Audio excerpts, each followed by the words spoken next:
Sa malamig na hangin ng Baguio, sa gitna ng mga pine trees at sa bawat sulok ng Benguet, may isang tugtugi na tila ba dugong dumadaloy sa puso ng mga tao. Isang musikang hindi man dito isinilang pero dito minahal, inaruga at ginawang sarili. Ito ang country music, isang cowboy na himig na naging bahagi na ng kultura, kwento at pagkakakilanlan ng Benguet. Sa bidyong ito, susundan natin ang kwento sa likod ng bawat nota, kung paano ang isang banyagang tunog ay naging sariling tahanan at kung paanong sa bawat kantang cowboy ay naroroon ang kwento ng kalupaan at pagkakakilanlan. Ang country music ay isang genre mula sa Estados Unidos na nakabatay sa salaysay. Storytelling tungkol sa buhay, pag-ibig, pakikibaka at pamumuhay sa kanayunan. Ngunit sa Benguet, ang country music ay may bagong anyo. Ginagamit ang wika, Ilocano, Kangkanaoy o Ibaloy upang ang awit ay maging sariling kwento ng Benguet. Pero, paano nga ba napadpad ang musika ng kanluran sa kabundukan ng Benguet? Naging na-westernize kasi tayo, ano? Kaya tayo sa Baguio, mahilig sa kabayo. Oh, mahilig sa boots. Yan. Mahilig sa cowboy hat. Oh, di ba? At the same time, naging hilig na rin natin ang country music. Nagdulot umano ang mga US military bases sa Cordillera ng isang natatanging impluensya. Isang imahen ng cowboy, ng kabayo at ng pagsasaka.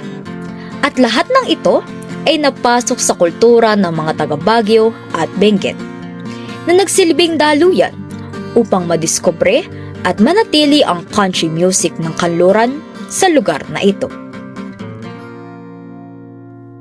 Noon pa man, ang radyo ang naging unang tulay ng kultura. Mula DZWT hanggang 99.9 FM, dito unang narinig ang mga cowboy songs na kalaunay Pinoy sang, tunog Benguet. More on na-popularize yan sa radyo. Diba? Sa radyo. Kasi kung wala silang naririnig na country na kanta sa radyo, lalo na noon, wala pang social media. Nag-umpisa yan nung wala pang social media. Sa radyo talaga, sa pinanggalingan kong station. Sa DCWT at saka sa 99.9. So doon, laging napapatugtog yung mga country music doon, kaya naging popular. Pinaka-first, sumali kasi ako sa 99.9 noon sa radio. 99.9 yung contest nung pandemic. Tapos doon na nagtuloy-tuloy hanggang meron kaming mga live. Dagdag pa rito, ang country music ay patuloy na nabubuhay sa Benguet sapagkat ito'y nagdidilang naratibo, isang kwento ng kanilang kabataan, kanilang mga pamilya at ng araw-araw na pamumuhay. Simula siguro kaya siguro na napasali din ako kasi simula bata. Nung bata pa ako, lahat ng mga napapakinggan mo, pagdadaan ka lang sa kalsada, puros country songs. Yung mga lolo-lola, mga pinapakinggan, country. Personally, kinalakihan ko kasi, nakikinig ako nun ng radyo, yun yung palaging pinapatugtog. Kaya nakalakihan ko, pati sa nung high school na ako, tumutugtog kami sa school, puro country music. Yan. Araw-araw sa radyo kasi. Saka sa na rin, sa mga kapitbahay, sa mga kakilala, kamag-anak. Yun. Mula sa mga lolo na namin, yun yung kanilang hilig na rin. So, mga western music. Hindi pa country ang tawag nun, western pa. Pero nung kalaunan, mga 90s yun, lumabas na yung mga country music. Kaya naging country.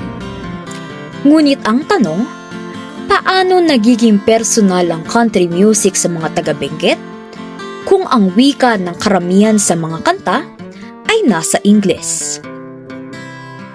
Kasi pag English kasi, minsan hindi nila naiintindihan, di ba? Yung melody lang, yun ang pinapakinggan. Pero yung meaning, ano kaya yung meaning ng kanta? Kinakanta mo, pero yung meaning, hindi mo mararamdaman. Kaya tinatranslate nila into vernacular or sa sariling language para maintindihan yung meaning ng kanta. Kasi minsan tayo, nakikinig tayo ng music, di ba? Kumakanta tayo ng ganyan, pero wala sa hindi natin nararamdaman. Di ba? Kinakanta natin, nakikinig tayo ng music, parang sinasabayan pa natin, pero hindi natin nararamdaman yung kanta. Ibig sabihin, hindi natin alam yung meaning ng kanta. Di ba? Kaya tinatranslate nila sa Cordillera language, Ilocano, Kangkanawe, Ibaloy, para mas may personal connection sa kanta. Yun. Kung kaya, mapapansin natin, ang iba sa mga kantang pinapatugtog ng mga musikero rito sa Benguet ay rendition lamang ng mga orihinal sa kanluraning kanta. At ayon sa aming kinapanayam, ang pagsasalin ng orihinal na liriko sa kanilang katutubong wika ay nagsilbing simbolo ng kanilang pagkakakilanlan sapagkat iniaangkop ito sa wika at kwento ng kanilang komunidad. Sa pagsasalin ng mga kanta sa sariling wika, nagiging mas malapit ang mensahe, mas totoo ang damdamin, at mas malinaw ang identidad. Kaya sa Benguet, ang country music ay nagiging salamin ng araw-araw na buhay. Sa mata ng mga nasa labas ng kulturang ito, ang country music ng Benguet ay kulturang bunga ng kanluraning inspirasyon. Ngunit galing sa loob, ito ay hindi basta panggagaya. Ito ay bunga ng kasaysayan, ng pagdating ng mga Amerikano sa Camp John Hay, ng kultura ng pag-aalaga ng kabayo, at lalo na ng pagkahilig ng mga taga-Benguet sa simpleng kwento at masayang himig. Yung kanyang tema, parang localized version. O yung mga kanta kasi na kinukumpos mga taga-Cordillera about sa mga gardinero, about sa mga minero, gano'n. About, gano'n din, parang sa about pag-ibig, kwentong pag-ibig, gano'n din, pero in local language, in the vernacular language, gano'n. Gano'n din, parang sumasalamin sa mga buhay-buhay. May mga kanta sa about sa mga single, gano'n. Yung baak na ibig sabihin single. Matandang dalaga, matandang binata, yun yung baak, ibig sabihin ng baak. About mga ganon, na parang may konting comedy. Oo, ganon. Kung bakit mas ma-prepare nila yung maging matandang dalaga, matandang binata, ganon. May mga ganon na kanta. Kaya naman, upang mas maintindihan namin ito, aming sinuri ang ilan sa mga kantang pumapailalim sa genre ng country music sa Benguet. Una ay ang Soyosoy Di Dagem ni Aladin Bagayan. Ito ay isang kantang hindi tunay na naipapailalim sa country music, ngunit kadalasang tinitignan at sinasama bilang parte ng genreng ito. Ang paggamit ng Ilocano sa liriko nito ay nagpapakita ng koneksyon sa lokal na wika at kultura ng Benguet.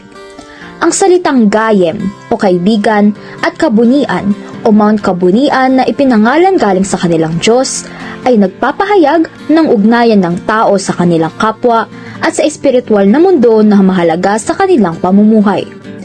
Sa liriko may kita rin ang pagbibigay babala at utos na nagtuturo ng kababaang loob, kasipagan at paggalang sa kalikasan na kanilang Diyos sa pamamagitan ng pagsunod sa tamang gawain at paggawa nito. Sunod naman ang Sisiwit ni Hilaire Wakdagan na parang sa una ay isang kantang Cordillera na hindi totoong napapaloob sa country music, ngunit sa kabila nito ay minsang tinitignan din bilang country. Ang liriko nito ay nagpapahayag ng pagmamahal at emotional attachment sa sisiwit o ibon. Ang ibon na hindi lamang hayop kundi simbolo ng kalikasan, buhay at pag-aalaga sa paligid. Ang pagbibigay ng eksklusibong proteksyon sa ibon ay sumasalamin sa tradisyon ng pagrespeto at pangangalaga sa kalikasan. Dahil sa pag-aalaga na natatanggap na ibon, ang lirikong Sumurog no Ogomanyu ay naglalarawan ng paggalang ng ibon sa kanyang amo. At panghuli, ang Kaya Ta Ay Dua nila El Senyo. Ang lirikong ito ay nagtataguyod ng diwa ng pagkakaisa, pagtutulungan at positibong pananaw sa buhay. Binibigyan diin nito na mas madali at mas masaya ang pagharap sa hamon ng buhay kapag may kasama. Dito lamang sa kantang ito, makikita na natin ang pag-uugnay ng mga pinapahalagahang konseptong lokal at ng mga tema na dala ng country sa sariling tunog ng Benguet. Sa dulo ng lahat, may isang bagay na nananatiling pinakamatatag sa Benguet, higit pa sa anumang himig o anumang usong. Ito ang wika, ang pusong tumitibok sa bawat kwento, sa bawat liriko, sa bawat salitang nag-uugnay sa tradisyon at makabagong panahon. At dito sa Benguet, ang wika ang tunay na tahanan ng sining. Sa pamamagitan nito, ang isang banyagang tunog ay nagiging sariling kwento. Ang dayuhang musika ay nagiging lokal na damdamin at ang kulturang minana ay naipapasa sa bagong henerasyon. Sa pag-awit nila sa Ilocano, Kangkanaoy o Ibaloy, hindi lamang nila isinasali ng musika. Isinasali nila ang kanilang pagkakakilanlan. Sapagkat ang wika, anumang himig ang gamitin, ay nananatiling tulay. Tulay ng kultura, tulay ng kasaysayan, at tulay ng sambayan ng patuloy na lumilikha, patuloy na nagbabago, at patuloy na nagtatanggol sa kanyang pinagmulan. Ito ang Take Me Home Session Road, ang tinig ng Benguet. Isang paalala na hanggat buhay ang wika, buhay ang ating mga kwento.